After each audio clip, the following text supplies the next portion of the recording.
केंद्रीय मंत्री रामविलास पासवान अब इस दुनिया में नहीं रहे। उनके बेटे और लोक जनशक्ति पार्टी अध्यक्ष चिराग पासवान ने गुरुवार की शाम को उनके निधन के बारे में ट्वीट कर जानकारी दी।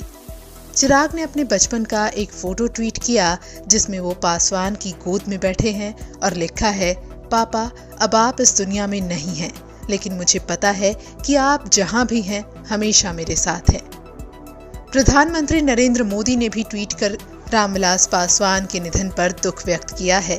उन्होंने लिखा है, दुख को जाहिर करने के लिए मेरे पास शब्द नहीं। देश में ऐसी खाली जगह बनी है जो शायद कभी भी न भर पाए।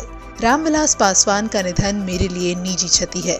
मैंने एक दोस्त, मूल्यवान सहयोगी और एक ऐसे शख्स को खो दिया जो हर गरीब से गरीब व्यक्ति को सम्मानजनक जीवन की तरफ बढ़ाने के लिए बेहद जुनूनी थे। पीएम मोदी ने एक अन्य ट्वीट में लिखा, रामविलास पासवान जी की कड़ी मेहनत और दृढ़ता की वजह से सियासत में ऊंचे उठे।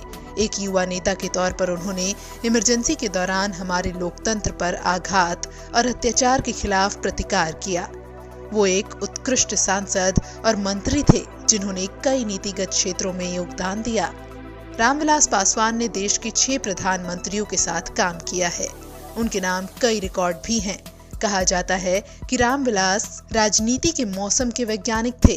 सियासी मौसम का रुख वो पहले ही भांप लेते थे। रामविलास पूरे 5 दशक तक बिहार और देश की राजनीति में छाए रहे। रामविलास पासवान का नाम Guinness book of world record में भी दर्ज है।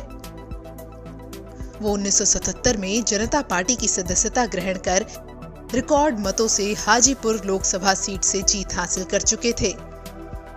इसलिए आरजेडी सुप्रीमो लालू यादव ने उन्हें राजनीति का मौसम वैज्ञानिक तक करार दे दिया था। बानगी के तौर पर वो केंद्र में 6 बार मंत्री बने।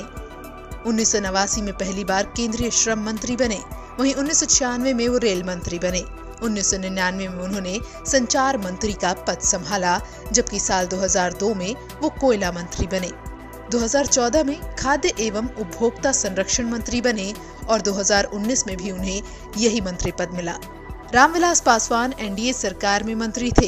2002 के गुजरात दंगों को लेकर रामविलास पासवान ने सरकार से इस्तीफा दे दिया था। उसके बाद लोग हैरान रह गए थे। 12 साल बाद 2014 में नरेंद्र मोदी की सरकार में वो फिर केंद्रीय मंत्री बने। रामविलास पासवान लंबे समय से बीमार चल रहे थे। अस्वस्थ रहने की वजह से वो राजनीति में सक्रिय नहीं रहते थे। इसलिए उन्होंने पार्टी की जिम्मेदारी बेटे चिराग पासवान को सौंप दी थी और तब से चिराग ही पार्टी को संभाल रहे थे। बिहार में चुनाव में चिराग पासवान ने अब एनडीए से अलग होकर लड़ने का फैसला किया है। भाई वो तो सब्सक्राइब करें और घंटी के बटन को दबाना ना भूलें।